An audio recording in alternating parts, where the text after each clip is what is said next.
जुलै महिन्याचा अंदाज काल भारतीय हवामान विभागाने प्रसारित केला आणि त्यामध्ये सुद्धा संपूर्ण भारताचा जर विचार केला तर तो सरासरीपेक्षा कमीच पडण्याचे चान्सेस आहे. वेस्टर्न हिमालयन रिजन म्हणजे जम्मू काश्मीर, लडाख, त्याचबरोबर ईस्टर्नचा जर भाग बघितला तर अरुणाचल प्रदेश किंवा नॉर्थ ईस्ट इंडियाचा काही भाग, त्याचबरोबर आंध्र प्रदेश, तेलंगणाचा काही भाग जर सोडला तर उर्वरित भारतामध्ये यावर्षीचा जुलैचा जो पाऊस आहे तो सरासरीपेक्षा कमीच पडण्याचे चान्सेस आहे.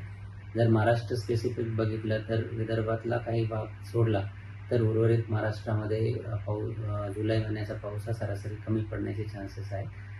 पण महत्त्वाची आणि इम्पॉर्टंट गोष्ट म्हणजे येणाऱ्या एक आठवडा किंवा 5-7 दिवस महाराष्ट्रातील बहुतांश ठिकाणी चांगला पाऊस पडण्याची शक्यता आहे आणि त्याचं मुख्य कारण म्हणजे बंगालच्या उपसागरामध्ये एक कमी दाबाचं क्षेत्र तयार होतं आहे आणि ह्या 5-7 दिवसानंतर पावसाचं कसं असेल ते आपण मॉनिटर करून सांगू. परंतु ओव्हरऑल जर पूर्ण जुलै बघितला तर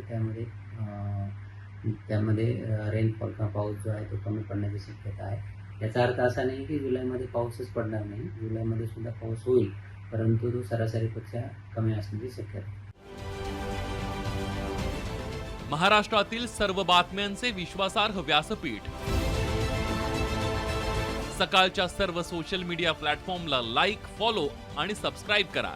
तसंच सर्व नोटिफिकेशनसाठी बेल आयकॉन प्रेस करायला विसरू नका.